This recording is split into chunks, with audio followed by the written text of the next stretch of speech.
In May, the Beatles went to Abbey Road to record their first album they were going to release under their new company, Apple. The project at the time seemed simple. John and Paul had about 30 songs written almost all in India. George, for his part, more than on other albums, took seriously his role in the band as the third songwriter.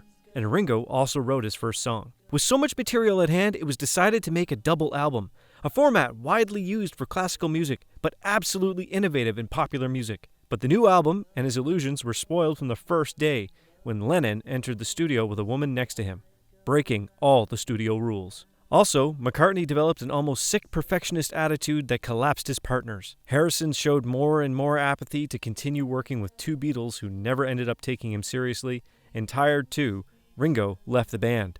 And with an apple that was rotting, the best band on the planet worked and sounded like no other. Didn't we go? Bean, thanks. Upstairs, Chris. It wasn't quite together in the first verse, I don't think. Okay.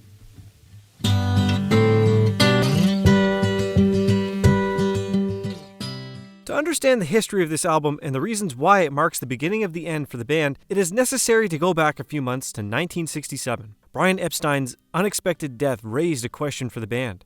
What were they supposed to do next? The only one qualified to take over was Paul McCartney, and this would damage his relationship with John, George, and Ringo. Brian's death broke a lot of things, and now they were responsible for his career. Business disputes began to wear down the band's relationships. Magical Mystery Tour represented a decline for the band. They were criticized. Paul McCartney had to apologize to people. In that period also, the Beatles had met with the Maharishi in London. He took them to India to meditate. Lennon and Harrison were happy with it. McCartney decided to go to keep the group together, and Ringo, without much enthusiasm, also goes. He was the first to leave. In February 1968, the Beatles traveled to Rishikesh in the north of India. This town was a true paradise. When the Beatles arrived, the rules changed for them. Drugs were changed for meditation, along with their wives, girlfriends, friends, and numerous reporters all arrived in India to join a group of 60 people. Many were training to be teachers. They met familiar faces like Donovan, Mike Love, Mia Farrow and her siblings John and Prudence. The stay in India was one of the most productive periods in musical terms. Most of the songs on the new album were written there, and after 10 days, Ringo leaves India. Paul McCartney is staying more than a month, but has to leave for business. And John and George stayed for about 6 weeks before leaving a bit disappointed by the Maharishi, who turned out to be a fraud. The Beatles came back, and they all started working separately. Ringo begins to acting in the movie The Magic Christian. John and George do experimental projects. Lennon divorces and recorded 2 versions with Yoko Ono. Harrison makes his first solo album, an electronic experiment called Wonderwall Music, a project that took the pressure off him. Meanwhile, McCartney continued to work on side projects, with Mary Hopkin creating one of the best-selling songs of the decade, Those Were the Days. Those were the days, my friend. Hey, hey, hey, hey, hey, hey, hey, Jude, don't make it bad. While the album came out, Lady Madonna, Hey Jude, and Revolution were released as singles, and at the end of May, the Beatles met at Kin Fon's, George Harrison's home in Esher. Getting ready to go to Abbey Road and start their next album, the friends record a couple of acoustic tracks on Harrison's reel-to-reel recorder. The result is one of his weirdest and loveliest unreleased recordings, the Unreleased Demos.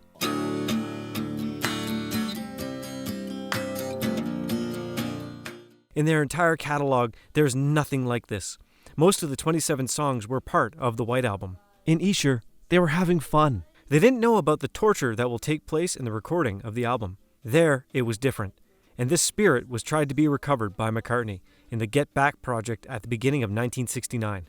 But the relations frayed so much in the following months that it would be difficult to recover that magic for the coming year. It was a crazy time for the Beatles. Their lives changed in a couple of days. In the middle of May, John and Paul traveled to New York to announce their new company, Apple Corps. They paid a poor visit to The Tonight Show. Poor because the host was absent, and the first and only time Lennon and McCartney in a talk show was not so good. A talk of cricket and things without much sense. Lennon and McCartney tried to compose together again, but the relationship between those two boys seemed almost extinct. Paul found John's new music hard, with little melody and provocative, and John, for his part, found Paul's new songs soft and simple. For the first time, Lennon and McCartney could not find a bridge between the two. Lennon fought McCartney for Obla Di Obla Da, and McCartney fought Lennon for Revolution 9. Harrison was emerging strongly as a composer and performer. His contribution of 4 songs was the highest allowed by the main duet in the entire Beatles discography. His confidence in himself had grown. But from the first day of formal recording, when recording Revolution 1, tensions and disputes began. The entire recording took place in the midst of an environment of constant discomfort and continuous discussions, which curiously caused the greatest effect on Ringo. Frustrated and feeling of little value, he decides to leave the band. After a week of vacation with Maureen and Zach, he decides to come back thanks to the fact that the Beatles were waiting for him with drums decorated with flowers and welcome messages. Despite a wide range of obstacles that included meetings about Apple and the occasional discussion of the different paths that the 4 members of the Beatles were exploring, the Beatles album sessions concluded successfully on October 14th, and in less than a month, the album was in stores. With the roar of the propellers of an airplane, Back in the USSR is an evident declaration of intentions that flies over the album that opens, surprising for its natural freshness and its volatile rhythm full of details that revolve around the rock of the late 1950s. The song that opens the album is marked by the absence of Ringo, who left the group for a week and would return to the astonishment that they continued without him. Paul McCartney plays drums on a theme composed in the style of the Beach Boys, because Mike Love had challenged. McCartney, always competitive, was able to put the essence of the Beatles under the essence of the Beach Boys and Chuck Berry. Prudence Farrow, Mia Farrow's sister, meditated deeply to the point of being locked in her room for days. It was common for them to touch her to say, "Prudence, are you still alive?" With such a premise, Lennon composed an exciting song that recovered the communal spirit of a dying decade. Although it was addressed to a specific person, it would become a song of universal nature. The first specific appearance of fingerpicking and the second song has only been played by 3 Beatles. Ringo still hadn't returned, and McCartney was in charge of percussion, so as not to postpone the recordings. Written by Lennon as a deliberate reply to the critics and admirers who were looking for hidden messages in the lyrics of I Am the Walrus, a lyrical experiment that combines the most playful surrealism with lyrics full of edges, an acid song. Loved and hated, Obla Di Obla Da represents another good example of the fickle character of Paul McCartney as a songwriter. It began as a reggae that ended up being a kind of tropical pop. This song was one of the biggest headaches of the Beatles' recordings. Accustomed to taking perfectionism to its highest level, he achieved a bit of enthusiasm and magic during the first sessions, in which Jeff Emmerich remembers that they had fun for moments. But the mood was declining due to McCartney's dissatisfaction with how the song sounded. After 5 days of trying, McCartney decides to cut everything and start from scratch. The looks of hatred and tension turn to Paul. Lennon gets up from his seat. He was going to the piano to play a famous chord sequence. "This is how your fucking song should sound," said Lennon. With the new sound, the track built faster. It became the final cut. 47 takes later, McCartney was satisfied. He insisted on releasing it as a single, but Lennon, Harrison, and Starr refused. George Martin did not see the idea as unreasonable due to the commercial power it had. No song from the album was released as a single. Shortly after the album was released, the Lemonade Group made a cover, and it was number 1.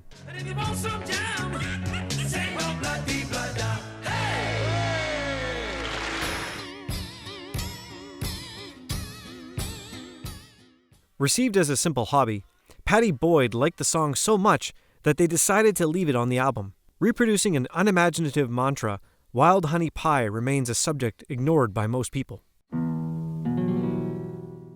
Lennon composed this song inspired by the son of an American millionaire named Richard Cook. In an acid theme, Lennon makes a portrait of the character, transforming it into a parody that mixed the term bungalow with a legend of the American Wild West, William Federico Cody, alias Buffalo Bill. A comedy without pressure is the first time the fans of the Beatles would hear Yoko Ono in detail doing backing vocals. The first masterpiece that could be heard on this album is by George Harrison. Away from the Hindu presets that had been the hallmark of his latest recordings, he decided to focus on his natural language. Dissatisfied with the first acoustic versions, George had to deal with disinterest from George Martin, the engineers, and his bandmates to develop this theme. Harrison found a way to materialize his inspiration. It came from the I Ching, hand in hand with an exercise that Harrison had been developing for a long time. This time, he picked up a random book at his parents' house and chose a phrase at random. Gently Weeps showed up. Before repeated takes in the Harrison studio, he was not entirely satisfied, obsessed with the Weeps guitar. In those days, George Harrison was talking with his friend, Eric Clapton, telling him about the problems that the recording was giving him. Clapton suggested some styles when addressing the solo, and Harrison says to him, "Why don't you play it?" A surprised Clapton replies, "You're crazy. Nobody plays on a Beatles album." There is a list of session musicians who played with the Beatles during their career. Mick Jagger, Brian Jones, or Donovan had sporadic appearances on 2 or 3 songs, but no one had ever had a place with a key role. Harrison figured if McCartney was bringing the London Philharmonic Orchestra, or if Lennon was bringing Yoko into the studio, he could bring Clapton. Eric did his job in a perfect way. He did not participate in the credits due to contracts with the record companies, but he always behaved at the height of his legend. She's not a girl. Lennon described it as a rock and roll story with an atypical structure, one of the best songs recorded by the Beatles. Everyone is wonderful. George and Paul have fun, while Lennon sings with the same energy as that boy who sang Twist and Shout, one of the best songs on the album. Martha, My Dear recovers the most classic and traditionalist essence of the Beatles, or rather, Paul McCartney. Always looking back for inspiration, with an air of the 20s, McCartney in this album shows us for the first time a versatility that is capable of adapting his genius to any style. Although that retrograde attitude is what used to infuriate Lennon, this is where John baptizes these songs as McCartney's songs for grandmothers. I'm so tired. Suffocated by a marriage that consumed him and subjected to an exhausting meditation treatment, John Lennon writes this song in India. Nervous and unable to fall asleep, with the acoustic guitar he sings for the first time. I'd give you everything I've got for a little peace of mind. He seems to follow the same line of a man who cried out for help in 1965. Although in India, he was far from drugs and alcohol, his personal life was somewhat chaotic. Paul McCartney's great contribution to the White Album is not a rock song or a nostalgic song. His great jewel that exposes his ability to create timeless melodies is Blackbird. The simplicity outside of the mega productions that were behind in other songs and in past albums. With fingerpicking at hand and his Martin D28, Bach and American civil rights influences, McCartney recorded the song in a depression for having broken up with Jane Asher and because the Beatles were more estranged than ever. Recorded June 11, 1968. Written since 1966, Harrison decides to finish it hand in hand with the hippie social movements of 1968 and their confrontations with the police. It's a critique of authority, pigs, and the bourgeoisie, with memories to a medieval hall, George Martin Orchestra in a Wonderful Way. The track list goes to Rocky Raccoon. With a country field, McCartney plays Singing Like Elvis Presley and Johnny Cash during the first verse. This theme prevails as a cowboy song as Paul's homage to American music, a low-key production. George Martin considered it a filler song and didn't want it on the album. Don't Pass Me By is Ringo's first composition in the Beatles, an innocent song that helped give Ringo a little confidence after several previous attempts to compose. In the first session, Ringo was without half of the Beatles. McCartney, who despite the tensions, was ready to help him. Lennon was busy in Revolution 9, and Harrison with Ravi Shankar. The duo, McCartney-Starr, took advantage of this moment for this song. Lennon and Harrison were still busy with their songs, and after listening to it, John Lennon said that he would have liked to participate in it. Who knows how long I've loved you? If the previous song was an acid for some, in the later song, McCartney balances the scales. John, Paul, and Ringo had a great time with this song. From the same session they recorded, Step Inside Love and Las Paranoias. Despite McCartney's attempts, no great difference can be made in the 67 takes she required, in which the bass line was done by Paul's voice. Lennon here plays in the style of McCartney in a genre that had never given him personal satisfaction. With Julia Lennon, she overcomes all her attempts to create an intimate song. The pain flows in the lyrics dedicated to her mother and Yoko. With some excerpts from the Lebanese poet Khalil Gibran, Lennon closes the first half of the album. The second part opens with another classic rock and roll, one of the few songs on the album written in the studio. The 4 Beatles contribute to the song. There's a good atmosphere. Chris Thomas produced it. The Beatles make a great tribute to his fans with one of the most played songs year after year. All the optimism and vitality that is birthday is changed in this song. In the depths of his mind, John Lennon stands with a guitar rock. Close to the blues and heavy rock, Lennon leaves behind his soft songs to get into other genres. Lennon once said that when he sang "I'm alone and I want to die," he wasn't kidding. Lennon wasn't a happy man, and in this song we see another perfect proof of his feelings. The next track conveys the peace of Rishikesh. McCartney, a bit fed up with the numerous shots of No Guilty, which seem to be going nowhere, he goes to the studio too, completely alone with George Martin in the production. Here McCartney combined a melody with funky styles and his voice that whispered a portrait that is combined between melancholy and mellowness. A song that sweeps away everything in its path. Written by Lennon shortly after his relationship with Yoko began, according to Lennon, everyone was paranoid except me and Yoko, who radiated love, a song that was not difficult to record, powerful and the four Beatles dedicated purely to rock and roll. With supreme irony, Lennon transforms the Maharishi into an attractive woman who manipulates people to achieve her goals. Her rage and terrible feeling that she had been deceived was the basis of the song, an absolute reproach that acts as a denunciation of the character with whom they were disappointed. It required 52 takes in the studio. Helter Skelter went beyond a game of adaptability, the most brutal and chaotic number recorded by the Beatles, stained by the terrible deeds of Charles Manson, and being a song in response to Pete Townshend, who together with his band claimed the most heavy rock ever made. McCartney's competitive sense led him to make this song, distortion and a lot of noise, for many specialists, the key piece of heavy metal before Led Zeppelin and others. Everything is quiet a little, a beautiful song that has been forgotten by many people, a spiritual song that approaches George Harrison's solo career and that closes the third side of the album. That was the first song recorded for the album, whose sessions would lead to a series of conflicts leading each other to be repeated in the following months. Consented by the presence of Yoko, Lennon wanted it to be a single. The band did not accept. She was a working girl. The last McCartney song on the album recovers the essence of the British sound to produce a semi-indulgent cut to satisfy his vanity as a songwriter. With music hall and big band influences, McCartney dedicates the song to Jane Asher before they broke up. George Harrison was a composer not given to following the parameters of rock and roll. With a group of 6 saxophones, he makes an extravagant number of soul. The song provides an unprecedented angle of the complex personality of its author and plays one of his most celebrated solos. Although it was despised by the author of it, the song is a case of going back to childhood. Although he hated the melody, it's a great song, and at the end a ghostly voice appears. It's Paul McCartney, playing the hidden theme, "Came You, Take Me Back." Number 9.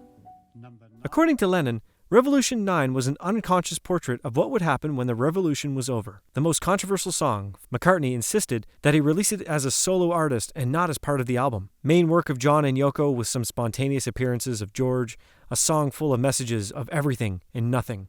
Even these days it generates controversy. It succeeded. Written by John in the process of divorce with Cynthia for his son Julian, justifying in some way his absence due to tours and work. Lennon was terrified to be the continuation of what his father did. The song was given to Ringo, and there seems to be no more perfect voice for the song. The closing is sweet, the last invitation of the Beatles to the beautiful dream. Swing a la Latina. There are many songs and demos that in the end did not appear on the album, but among the most outstanding is Child of Nature, transformed as Lennon's Jealous Guy for the Imagine album. Circles, that would appear on George Harrison's Gone Tropo album until 1982. Cosmically Conscious by Paul McCartney would appear until Off the Ground in 1993. Dea Radun would not have the same success and would never appear on any other album. Junk would appear on the McCartney album 2 years later. Look at Me by Lennon would also appear 2 years later on the Plastic Ono Band album. No Guilty, one of the songs that gave the most work, appeared until 1979 on the album George Harrison. Teddy Boy would appear until the 1970 McCartney album. And What's the New Mary Jane, perhaps the most popular of the recordings, would be officially published in 1996 in Anthology. Plus, some other stuff that would never be officially released under any circumstances.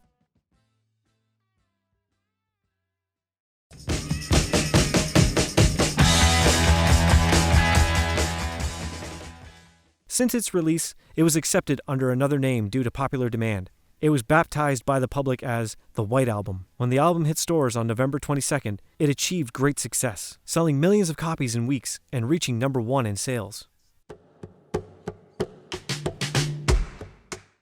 After the complex and colorful Baroque cover of Sgt. Pepper's, the band opted for the simplest possible title. The new album would be titled The Beatles, and the cover ended up being white, without photographs or colors, defying the visual trend imposed by the 2 previous albums.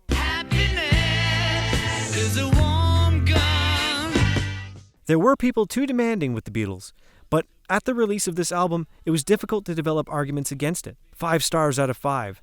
There were few Beatles albums that did not enjoy the recognition of critics. Born a boy, young country boy. The original title of the album was A Doll's House, taking as a reference the play by Heinrich Ibsen. Alan Aldrich was in charge of designing the cover, but all this work had to be discarded, because in those few months, a new British band called Family appeared that titled his first album, Music in a Doll's House. So thanks to this opportune coincidence, the main concept of the cover and album was discarded. Paul McCartney insisted on numbering the first printings of the album, so the group's names would be printed with serial number. The 4 Beatles had number 1, 2, 3, and 4, and the closer you were to those 4 numbers, the more valuable your copy was. Musicians like Jim Morrison and Jeff Lynne were separated and from a distance watching sessions of the album. The Beatles, in some lapses, shared space in the Abbey Road studios with them. McCartney was in charge of going to the houses of John, Ringo, and George to collect the images they wanted to donate for the famous poster that the album has. The order of the songs was chosen by John Lennon and Paul McCartney in a session with EMI's agent that lasted more than 24 hours. It is the best-selling album of the entire decade of the 60s in the United States. Due to the saturation in Abbey Road, several songs of this album were recorded at the Trident Studios, where David Bowie and Queen would record their albums years later. Despite having millionaire sales with Hey Jude, those were the days, and the White Album, Apple was suffering from terrible management that was about to create an avalanche of financial and personal problems for the band.